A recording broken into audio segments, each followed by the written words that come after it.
Napoli announced themselves as title contenders. Bayern come back to assure that there's no doubt that the title is theirs at the end of the season. And Barca pretty much wrapped up the La Liga title in the process as well. All this and more on episode 125 of the No Business Soccer podcast. And I got to say it for myself. So let's dig in.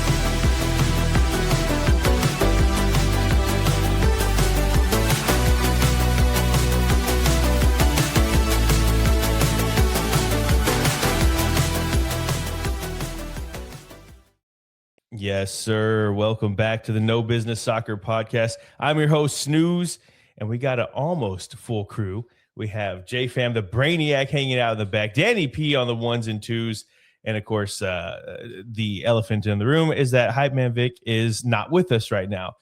Because if you've watched the shows previously, you'll know that he was very much looking forward to a really cool Scotland, Ireland, and Northern England trip that he's on right now. So if our boy's watching this, we salute you. I know he's probably having a lot of Scotch or Guinness. I know for a fact he's had some Guinness. So if you're looking for that whiskey tasting that he always does, he's probably going to be doing some pretty cool stuff here. And he said he sent some videos in, and he's also going to a Premier League match. That would be Liverpool and Fulham. So looking forward to his vlog there. Be a lot of fun. But for the next 4 shows, it seems like, oh, sorry, guys, that'll be just me. And it'll be a hell of a lot of talking. So this is a Monday, which means that it is a European wrap-up, or if you prefer, a European reach-around, whichever one floats your boat. We have a lot to talk about today. We have the Serie A, we have Bundesliga and La Liga, all full slates. Of course, there was no matches in the Prem this weekend because they were wrapping up the FA Cup, whatever round. And we do have some UEFA competitions coming up this week, so we got to look ahead at that. But before we do any of that, we have to start with boots on the ground in Austin, Texas for the Austin FC Minute.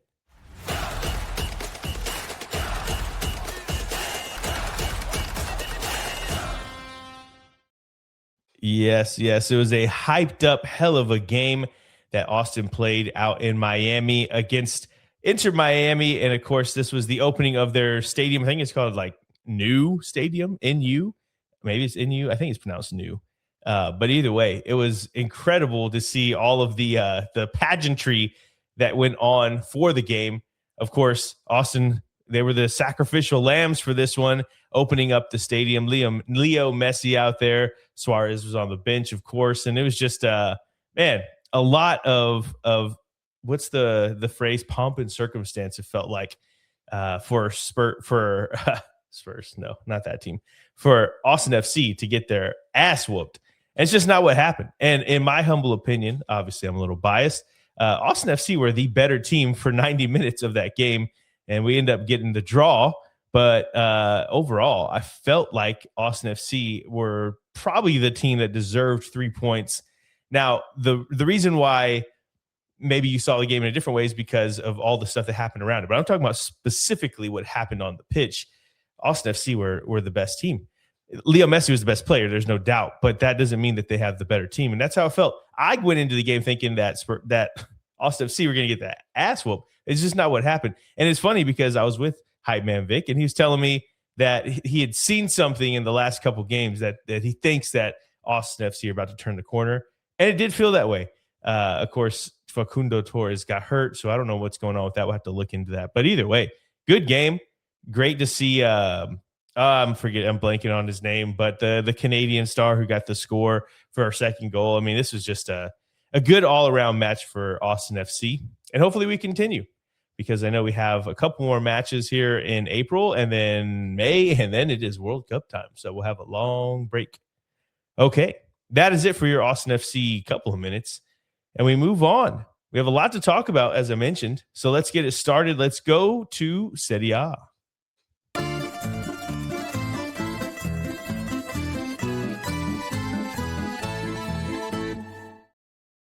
And also the other elephant in the room I forgot to address is my voice. No idea what happened. I'm not sick. At least I don't think I am. I feel like I have bad allergies. Maybe, I don't know. If you're in the Texas area, you know what's been going on. We've had a lot of different weather changes. It's been 90 degrees and then it's been 50 degrees. I think that's what's finally catching up to me. But not in a sick way, more like just congestion in the chest way. Yeah, it's weird. And of course, my voice went away with it. So, I was at a crawfish boil on Saturday and I was outside for many hours and it was freezing cold out in the country. So maybe that did it. Maybe that's what happened. But either way, good times. And yeah, it's not just me avoiding the fact that I sound, I've heard congested. I've also heard sexy. So it's up to you to decide that for yourselves. I can't make that choice for you. We start in Serie A with some news and notes. And the first news highlight, I guess you can call it, maybe a low light, if you will. Romelu Lukaku. He's in the news after Napoli have announced that they may take disciplinary action after the striker failed to return to Naples for training after the international break. Lukaku said that after withdrawing from the Belgian squad, he had tests run on his hamstring in Belgium, and they found fluid and inflammation around the scar tissue that he's had there. If you know, he's been out for a lot of the past couple seasons because of a lot of injuries and mostly to these hamstrings. And so he got some tests and it looks like there's some issues, some inflammation around the scar tissue. Either way, he claims it's all blown out of proportion and that he will return as soon as he's physically able to play or I guess get out to Naples. But either way, it seems like a little bit of drama happening in Naples because Napoli don't see it the same way. I don't know who you would believe in this one, but either way, not good. Okay. Moving on to another piece of news, and it has to do with Italy as a whole. Let me change my view here. Here we go.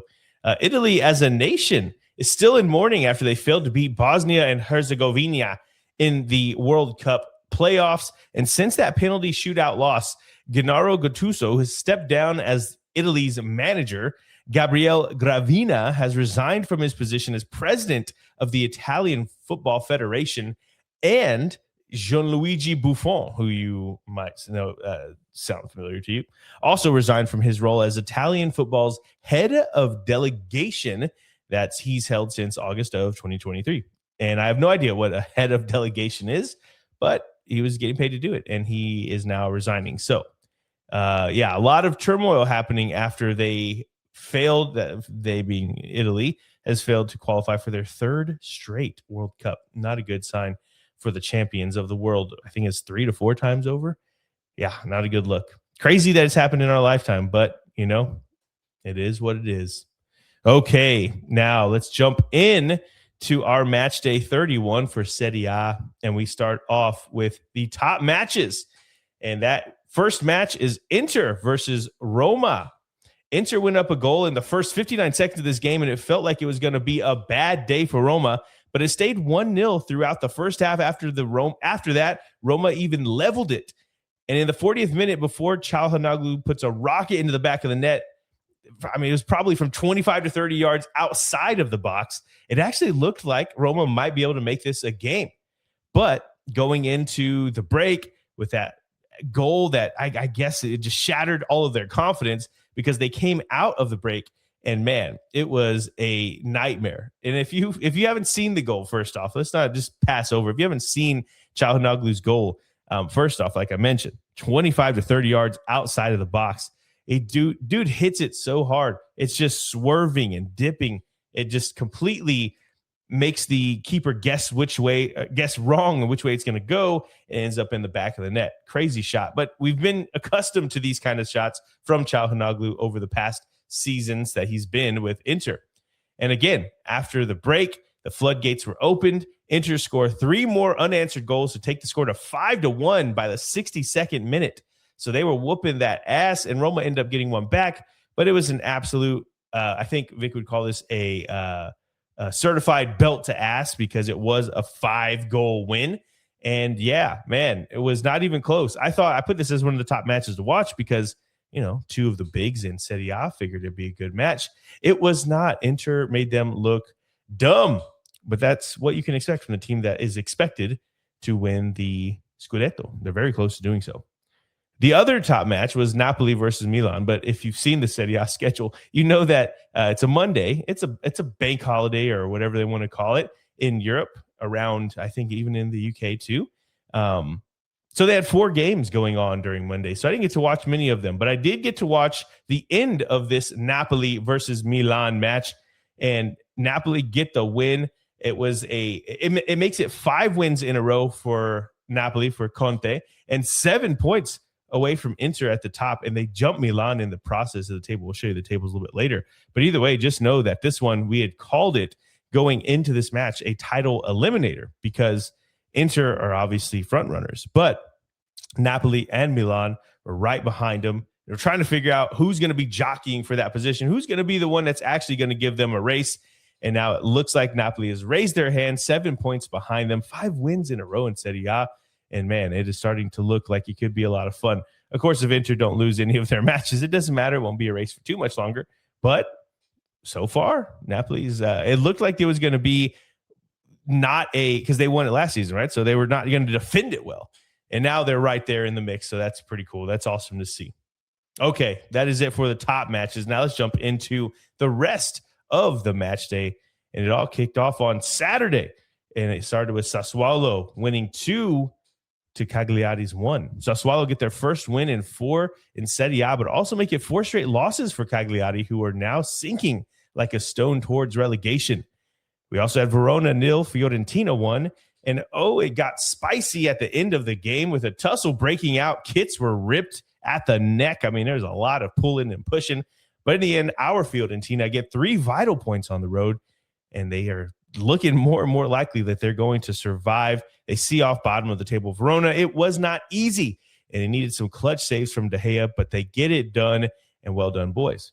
Lazio 1, Parma 1. A deflected shot that goes in is what keeps the good vibes rolling for our Lazio. It looked like they might fall at home at the Stadio Olimpico to Parma, but the late goal splits the points. And then we go to Sunday. And I'm not going to say it how Vic says it, but you know how he says it. Sunday. You know. Cremonese 1, Bologna 2. Bologna get 2 goals in the first 16 minutes of this game and pretty much saw it out from there. Both teams had stoppage time red cards, but it didn't really affect the final score. Bologna get 3 deserved points. Pisa 0, Torino 1. Shea Adams gets the goal in this one, and it's 3 points to Torino on the road. We know that Pisa are down, but this also makes Torino 11 points clear of the drop, and they can cruise into the offseason now, not really having to worry about relegation, which is always a lot of fun. Final match of Sunday was that Inter ass whooping against Roma. And then we moved to Monday, which, of course, I told you had 4 matches going on. One of the more unlikely results, Udinese put a stop to that Como win streak, forcing a 0-0 draw and opening back up the race for the top 4. It's really bad timing for Como to drop points to a team like Udinese because, as you know, there were some other teams that were right on their tail. They were setting the pace, and it looks like that pace has dropped off just a little bit. Lecce 0, Atalanta 3. The AT aliens spoil the Milkmen's home game. That's what I did there with an emphatic 3-0 win. We know there's a talent gap between these two, but the loss puts Lecce in the bottom 3 and in really big trouble to stay up. It feels like this was it for Lecce. It feels like they're going down. Juve 2, Genoa 0. Not a lot I could say about this one. I didn't get to watch this one. I just watched the score tick. And this is what I was talking about with Como. Bad time to get a draw because Juve are able to get 2 more points on them. And then, of course, the final game of this match day was the Napoli 1-0 win over Milan. And, man, that was a hyped-up game. I got to watch the final about 30, 45 minutes, well, which would be the second half. But either way, it was a good game. The crowd was into it, a close game, and then we get a 1-0 win for Napoli, and the crowd goes wild. A lot of fun there. So we talked about what it does for Napoli. Excuse me. We talked about what it does for Inter. So now let's take a look at the table so we can see where we are going into the final match days of the season. We're going to get through this, I promise. But as you can see, Inter are at the top of the table, followed by Napoli, Milan, and then Como. And again, the reason why I said not an opportune time to drop points, they're just 1 point above Juve, who are tickling the top 4. And that's going to be interesting to see. We need to look at who Como and Juve are playing because I think Roma played themselves out with this performance. But either way, Juve and Como fighting for that last top 4 spot. Bottom of the table looks like Pisa, Verona, who are equal in the bottom of the table. They've been for a while. We've been talking about it for a while. It's kind of annoying. But either way, it feels like they're both going down. And then you have the Milkmen. But it's going to be flipping a lot between the Milkmen, which is Lecce, Cremonese, and probably Cagliari as well. Fiorentina, I mean, I'm not saying that we're out of the water yet, but what is that? 5 points? It's not bad. Not bad. Almost there. A couple more points. A couple more wins would be delightful. That's where we are in Serie A after match day 31. Good stuff. Good games. And I like to see it that the table's starting to flesh out a little bit more.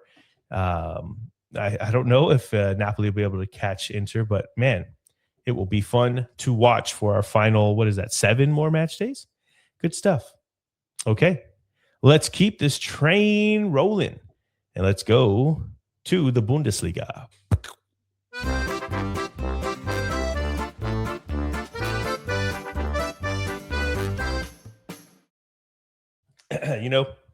I got to work on it because usually I do a part, then Vic does a part. So you got to give them more of a heads up. That's on me. That's on me, producers.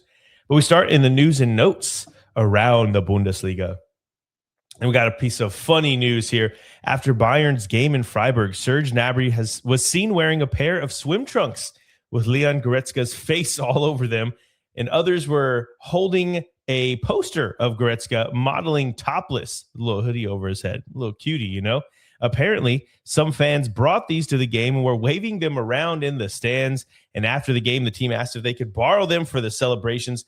Goretzka, of course, will be leaving Bayern Munich at the end of the season after 8 years in Munich and is still a fan favorite, even though his supporters have dropped off a bit the past couple of seasons.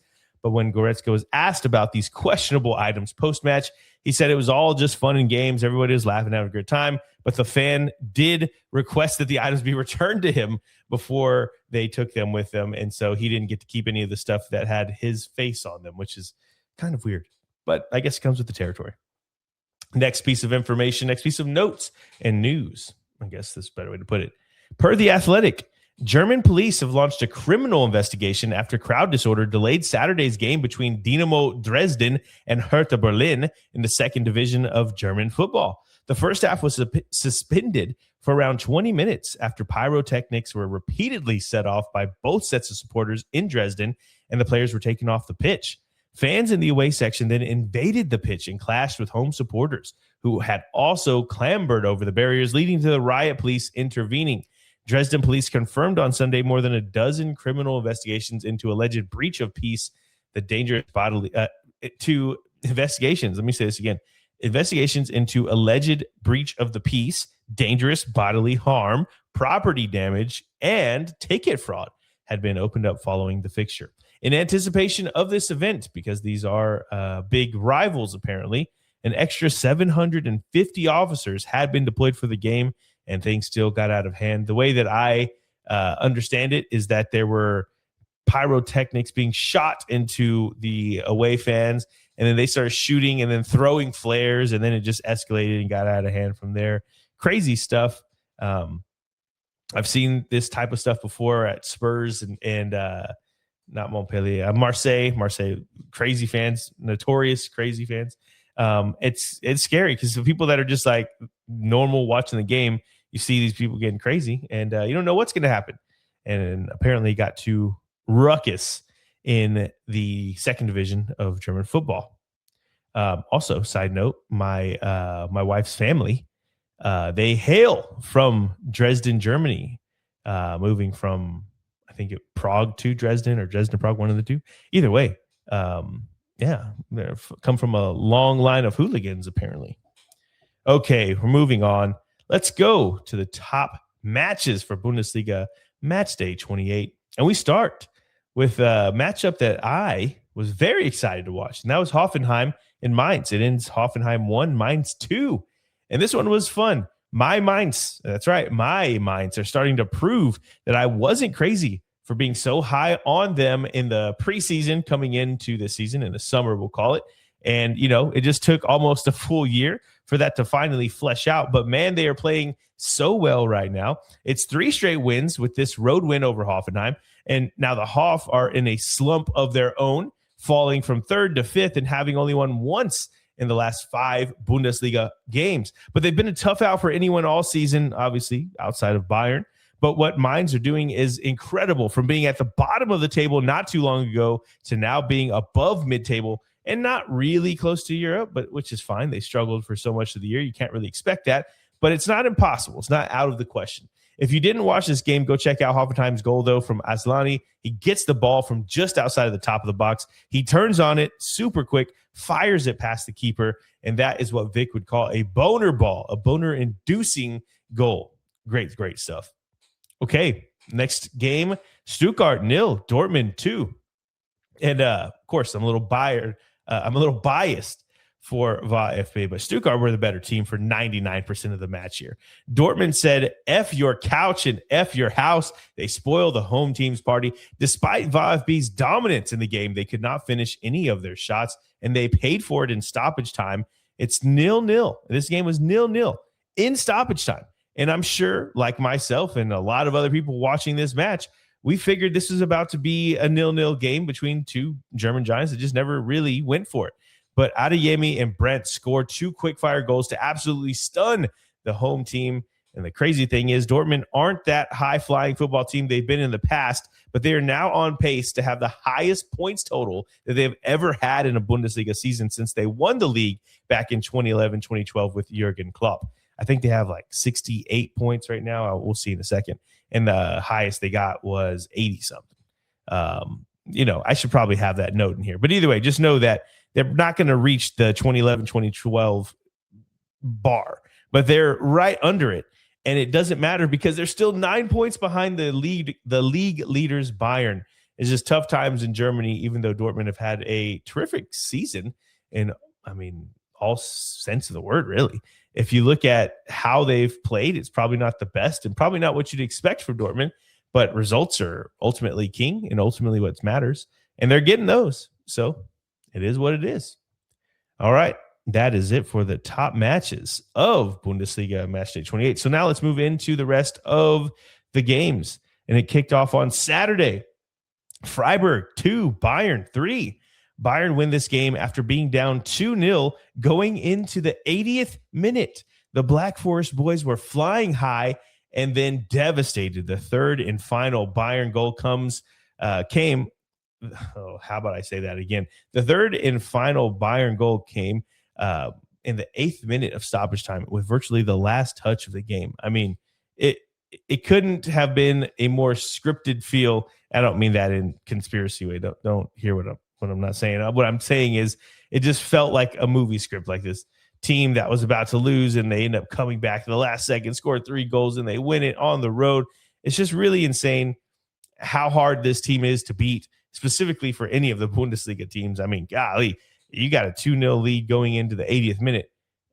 Freiburg and all the fans around probably thought that's a win, and it just turns out not to be because Bayern are that dude, if you know what I'm talking about. Hoffenheim and Mainz is the next game, which we talked about. Werder 1, RB Leipzig 2. It's a straightforward win for Leipzig, who cruised to a win. And yes, 2-1, it does look a little closer. You can never be too comfortable with the 2-1. But the Werder goal came in stoppage time when they were already down 2-0, and it wasn't really even that close. Hamburg 1, Augsburg 1.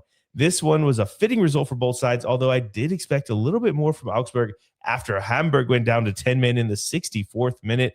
But neither of these sides is getting relegated, and they're both in terrible form right now. So I guess table neighbors, splitting the points, it's all good. It's all good in the hood.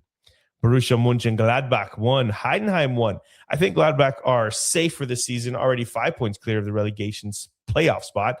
But they really should have won this game against an already relegated Double H team. And I don't know if they technically are already, but they're essentially. It was a sloppy game, but I guess it's a good point for Heidenheim. And, that's good for them and their fans. How about that? Leverkusen 6, Wolfsburg 3.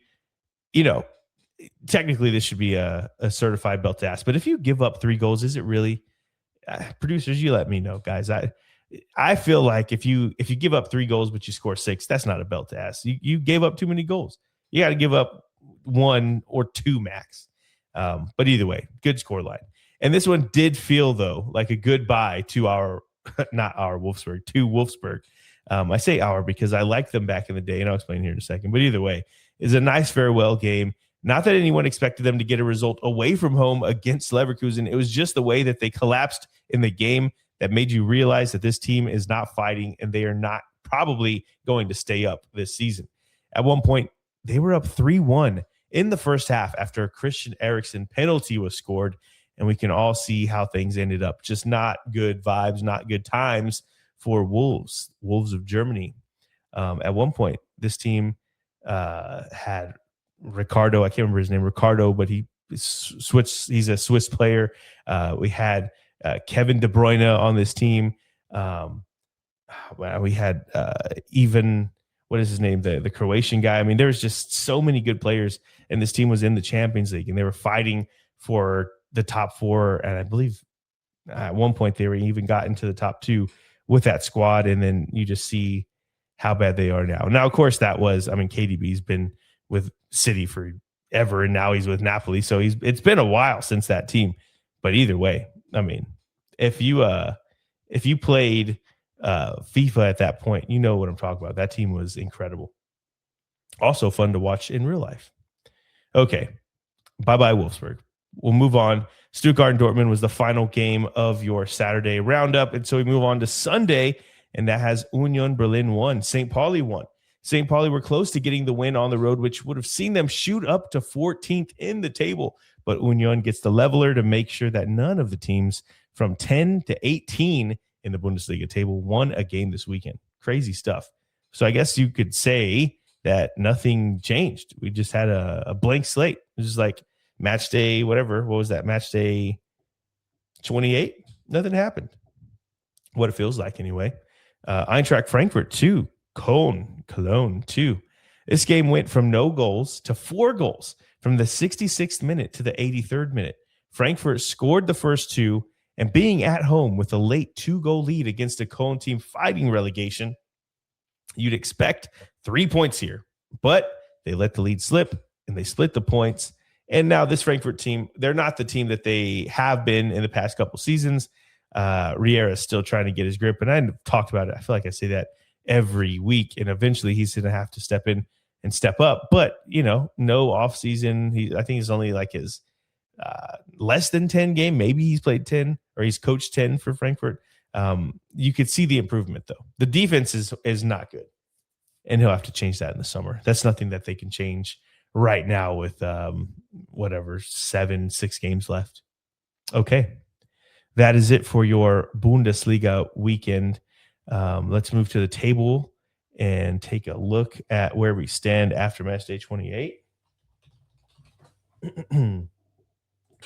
And at the top, of course, Bayern Munich. That is pretty much a wrap right there. But then the final of the top 4. How about that? Dortmund, Leipzig, and then we have Stuttgart, who are 3 points above Hoffenheim, who Hoffenheim have fallen off a bit, 2 straight losses, dropped points in 4 of their last 5 games. So they are now teetering on European football as a whole. They might not be able to hold off Leverkusen for too much longer. But either way, it looks like that top 4 is almost, I was going to say almost cemented, but really, I mean, only 3 to 4 points, so maybe not. But it's going to be a good race. But before I forget, Hoffenheim are in 5th, which means that they are tickling the top 4. But really, I would say that Leverkusen are right there, tickling, 49. They're only a couple points away. And then we go to the bottom of the table, and that is Heidenheim with 16 points. They're definitely going to be going down at this point. Wolfsburg, which feels like this past weekend announced that they will be going down too with 21 points. The real race, though, is that last spot, the playoff relegation spot. And it's currently occupied by St. Pauli, who have 25 points, but then also Cologne right there with 27, Werder 28, Mönchengladbach 30. I mean, these are 5 points away. We have 13 through 16 fighting it out. It's going to be an interesting fight to avoid that relegation playoff spot. Okay, that's what the table looks like after match day 28 in the Bundesliga. Going to be a fun end to the season there. A lot of jockeying for position for some final spots. Not necessarily the title, but, it's all good. I think we're used to this by now. It's the Bundesliga. Okay, the final league that we need to cover. I just want to make sure I have my notes here correct. Yes, I do. Okay, let's go to La Liga.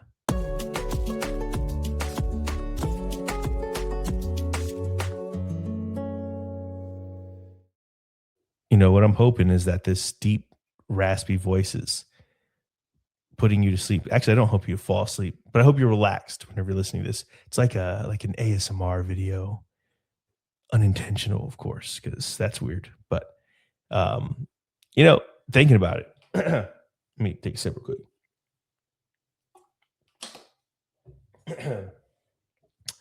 As a male, as a man, as a cowboy with his deep voice, apparently, I don't know how I'd feel about another man whispering into my ears. So I'm gonna try to not be too low for the rest of this because I want to be whispering in your ears. That's weird. I should have talked normal, and hopefully it doesn't come out as crackly. But I definitely don't want to be talking like this because that's a little weird there, Jimmy. Anyway, La Liga, match day 30. We have news and notes from around La Liga. And the biggest news that came out of this past weekend, Vinny Jr. opened up about wanting a long-term stay at the Bernabeu after talking to the press this weekend. The Brazilian's contract expires in June of 2027, but he spoke about the hopes that he'll be able to come to an agreement, that they'll be able to come to an agreement that sees him play for Los Blancos for many years to come. And he also discussed a little bit more about what we already expected, but that him and Xabi Alonso just did not gel. They did not form a relationship, and it really got along. And not to say that that's the reason that Alonso didn't really trust him. And that's alleged lack of trust. I don't want to say that is the reason or that there was anything about that. But we all noticed that Vinny Jr. wasn't being used. He's being subbed all the time. And so it kind of paints a little bit better of a picture from the player's perspective of Xabi's apparent reluctance to use him. Maybe just they didn't get along. He just didn't see eye to eye. He felt like he couldn't trust him. He wasn't a soldier. Makes sense. You got to have soldiers if you're going to war. But either way, things are back to normal under Arbeloa, and it all appears to be well and good for Vinny Jr. and Real Madrid, and I believe they should be getting this done sooner rather than later. You don't want a guy like Vinny Jr. open on the market. First off, it would suck to see him go to anywhere that is going to be a direct rival to Real Madrid, if you're a Real Madrid fan, of course.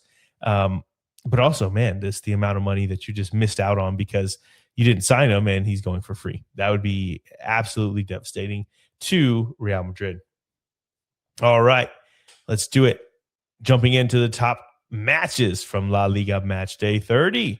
And we start off with Atletico de Madrid versus Barcelona.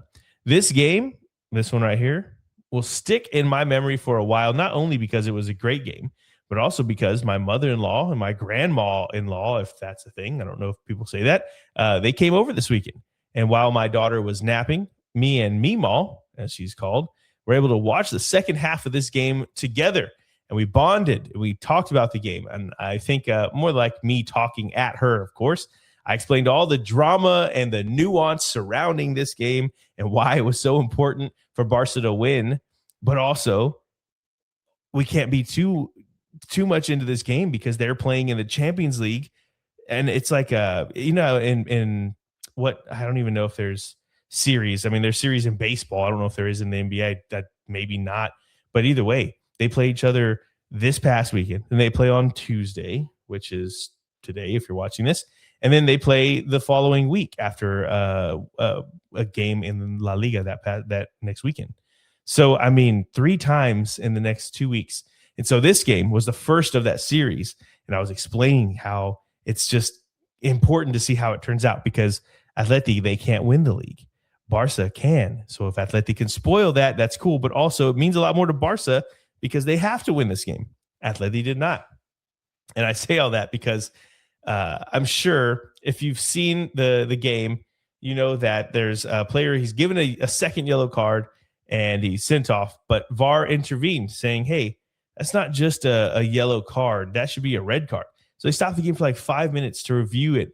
And they end up setting, I think it was Nico Gonzalez. They end up rescinding the yellow card and giving a straight red. But he already had a yellow. So either way, he was going off and it just stalled the game out. I bring it up because just craziness. It wasn't needed. Figure it out later. Let the game continue. But even crazier than that is a tackle from Barcelona's player who was sent off for a really bad tackle. It looked bad in slow motion. I mean, in real time, it just looked horrible. But then they reviewed it by VAR and turned that red card to a yellow card. And if there was ever a moment to believe that the Barca reffing conspiracies were going on, this one for sure was it. It was crazy. I'm not saying that the second one, or sorry, that the player that was supposed to be sent off, I can't remember who it was for Barca, but I'm not saying that it wasn't right. It was just weird that VAR saw it so egregious that they had to intervene and say, do not send this player off. Crazy. After just sending Atleti to 10 men. I mean, yeah, it is what it is. But I promise you there's going to be some conspiracy stuff going on there, especially because we just talked about how important this game was for Barcelona. But ultimately, the 10 men of Atleti couldn't cope with the Barca pressure, and Lewandowski gets the game winner. Ball essentially hits his shoulder, and it goes into the net. And I would say he hits the ball into the net, but it's not really how it happened. It was rebounded from the keeper, and he just kind of chests it, and it goes in. Maybe he didn't know too much about it, but either way, it's a winner, and it definitely raises questions going into this Champions League quarterfinal first leg, because what did we learn? Did they show their cards? Is Atleti, because they started subbing once it was pretty apparent they weren't going to win, they started subbing out players towards the end, Julian Alvarez, Griezmann. Yeah, we'll have to see what happened. And at the end of the game, whenever Lewandowski scored, we watched it, and Meemaw clapped and was like, "Oh, was this the team that was supposed to win?" I said, yes, Meemaw, it was. So shout out Meemaw. Okay, moving on to Mallorca 2, Real Madrid 1. What a spectacle. Was not supposed to happen. And it even made Barca's win even more important. This result came out of left field for sure, but maybe it shouldn't have, because Mallorca were wearing the kits with a cute little alien yellow thingy. I don't know. We've talked about it before earlier this season, but they wore them again, and they beat one of Europe's best teams. So maybe, just maybe, they're going to stay up at the end of the season, and they should just wear these kits for the rest of it. Honestly, I mean, the vibes are immaculate with them. It was just a bad day at the office for Real Madrid, though, who maybe on another day have one or two of the Mbappe goals or shots on goal go in, and we're not even having a conversation here. But Mallorca defended their asses off. They stay in the game, and you gotta tip your hat to Vedat Mirici. And if you don't know who that is, he's a Mallorca legend already. But this past weekend, his Kosovo, his team, or his country, were so close to getting to their first ever World Cup, but they were knocked out by Turkey.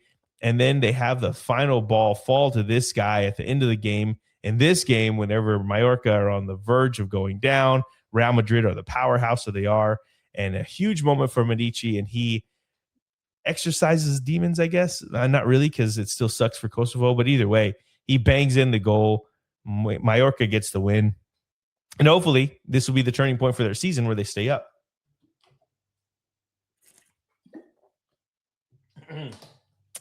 I apologize. I got a cough. All right, we're back. Sorry about that. I was saying, hopefully, this is the point where they stay up. It's a turning point in their season. We'll find out. But either way, it was a good moment. His teammates were shouting. This is for Kosovo at the end of the game. It was just tears everywhere. It's a good thing. Good thing to see. Awesome. But the bad part of it is it did essentially call the title race with Barca now 7 points clear with 8 games left. Not really. You can't call it ever whenever it's these two giants. But, man, 7 points clear with 8 games. It's a hell of a gap to make up. But we do have one Madrid and Barcelona game left, El Clásico. Okay, that is it for the top matches of the weekend. Let's move into the rest of the games. And this one we had a regular matchup. Started off on Friday. Rayo Vallecano won. Elche won. After Elche went down a man in the first half, it always felt like it was Rayo's game to win, and they did with an Inteca goal in the 74th minute. Inteca always sounds like a rapper or like a type of firearm or something. I don't know. Inteca, right? It always sounds like to me. Elche are now in the bottom 3, and it does not feel good. Elche were flying high at the beginning of the season. Remember, they were in and out of that top 4 spot, or at least up there, and now they're in the bottom 3. Not a good sign.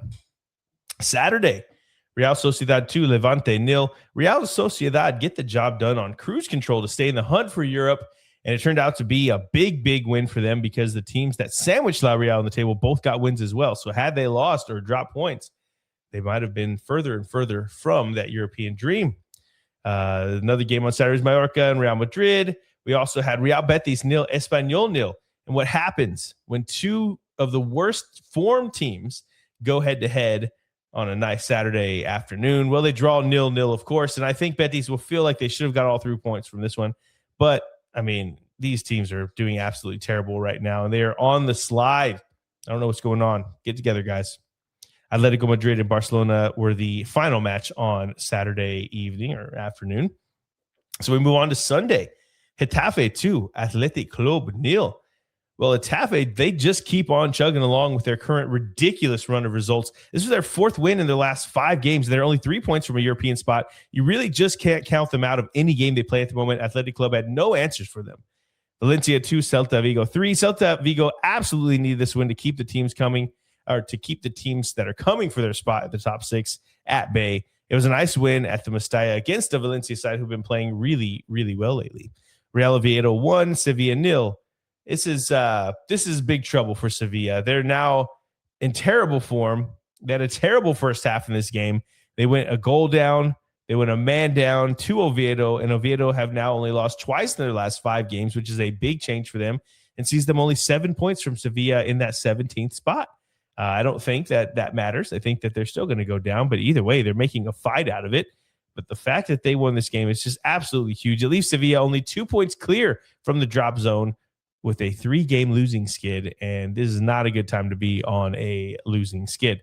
Alaves 2, Osasuna 2. Alaves are able to salvage a vital point with a late penalty against Osasuna. The point sees them climb to 15th in the table and gives them a bit of breathing room, but not much. And then, of course, we had the game today, Monday, was Girona 1, Villarreal 0. I didn't get to watch the one, so I can't tell you too much about it, but I will say Girona doing really, really well to find themselves up the table like this. Villarreal, they're pretty much locked into that top 4, so it's not too much they're playing for. But let's take a look at the table, and we will get you out of here. All right, I'm pulling up my table. I can't see the little one that you guys have over there, but let's see. There we go. Of course, we talked about already. Barcelona at the top of the table, 5 straight wins. I think more than that, but this is all I can see on the table. 6, 8 wins, maybe is that? 76 points, cruising along. Real Madrid 2nd spot, Villarreal in the 3rd, Atletico Madrid in that 4th spot. And of course, you can see they're on 57, 58 points. A big gap to the team that is tickling. I wouldn't even say they're tickling, like Vic mentioned last episode. Real Betis are on 45 points in the 5th spot, which is 12 and 13 points respectively away from Atletico Madrid and Villarreal. Crazy stuff. There's just a big gap from the have and have-nots, or at least the top 4 in La Liga. Going down to the bottom of the table, Real Oviedo, 24 points. Levante, 26 points. Elche, 29 points. And then, of course, we said Sevilla. They're also tied on points with Mallorca with 31, right outside of the bottom 3. But you see the bottom 3 teams, the La Liga, very competitive. There's not a huge gap between the teams that are right in the relegation battle and the teams that are right above it. So we'll see how this ends up turning out. But as you can tell, what I was talking about a second ago, Real Oviedo only, 5 points from 18th and 7 points from getting out. The dream isn't dead yet. Let's put it that way. Okay, that is it for La Liga after match day 30. Before we get out of here, though, we do have some UEFA competition stuff to do. So let's go to the UEFA competitions.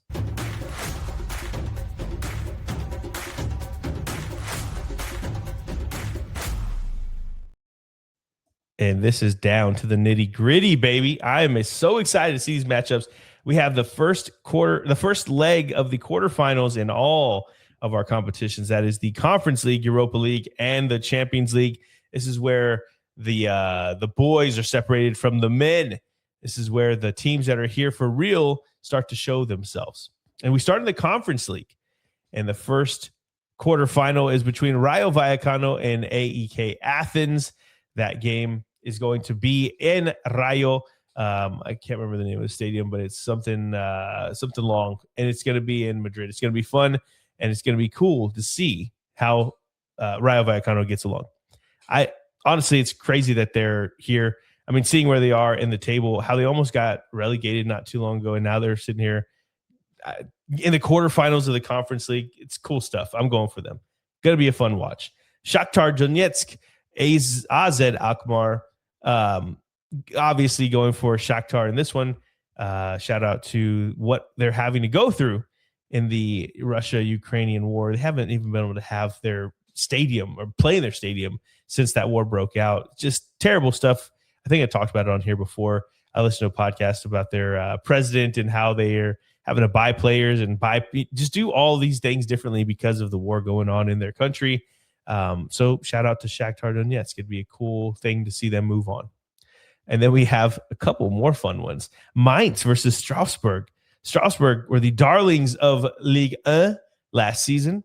And they're taking on my darlings from the Bundesliga season this season, which is Mainz. And they did great last time. Obviously, they got into the Conference League, but they're in the quarterfinals now. And this is going to be a fun one.